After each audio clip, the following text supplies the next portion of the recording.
Hello and welcome everyone. This is Type V3 with an SH Figuarts review of DC Comics' most seductively chaotic jester. This is Harley Quinn as she appeared in the video game series Injustice: Gods Among Us. Interestingly, when developing this figure, Bandai opted to skip Harley Quinn's original costume from the Injustice video game and went straight for her insurgency attire that's introduced much later on in the series. It was definitely a smart choice as the default Harley look had mixed reception upon reveal. Now, as for the figure itself, I have to admit that I'm fairly impressed. Even from a quick glance, it's easy to tell that this is a spectacular looking Harley. The accuracy of the costume and the proportions of the body seem to be in line with the video game model. The meticulous level of sculpting, the use of many different finishes on the paint applications, and the layered materials really bring the details of the figure to life. QC issues are minimal too, with paint apps being crisp and clean throughout. Sure, some of the finer lines do tend to get washed away, yet considering that this is a 5.5 inch tall figure, it's a small gripe not worth dwelling on. The one thing that could have used some improvement is Harley's stomach area. It just looks very plasticky. Light shading here would have given it that extra sense of realism. The figure's head sculpt is where things get tricky. I think it looks great and seems to evoke the spirit of the character correctly, but it doesn't quite line up with the video game model. It carries more of an animated stylization to it. Besides her default expression, the figure also includes a neutral look, as well as a grimacing expression that stares off to the left. Harley's head is on a ball hinge which can look in any direction except upwards. Each hairpiece can swivel with the tails being on separate ball hinges.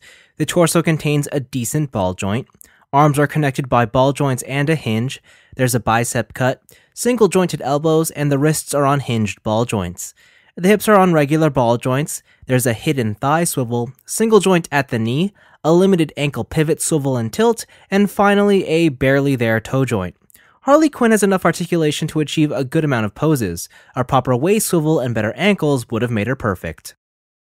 Besides her fists, SHF Harley includes open palms for an alternative display. From here, there's a pair of generic gripping hands. However, they do have a purpose as they are specifically meant to wield Harley's first weapon, her hammer.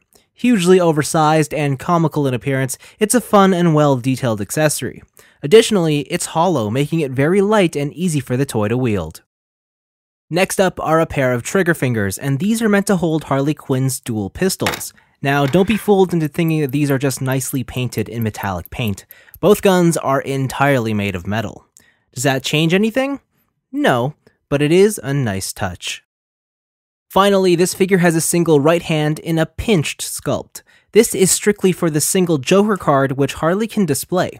The details on the card are impressive for its small size.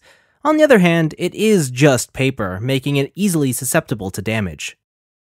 SH Figuarts' Harley Quinn Injustice version is one of those really cool pieces to come out of Tamashii Nations. From the meticulous details of the costume to the die-cast guns, everything about this release just seems like a premium product. Then there's the fact that they skipped over Harley's default Injustice costume in favor of this Insurgency one. You almost get the sense that Bandai made this figure purely because they were fans of the character design, rather than being another contract to fulfill. Sure, there's things I wish could have been improved upon.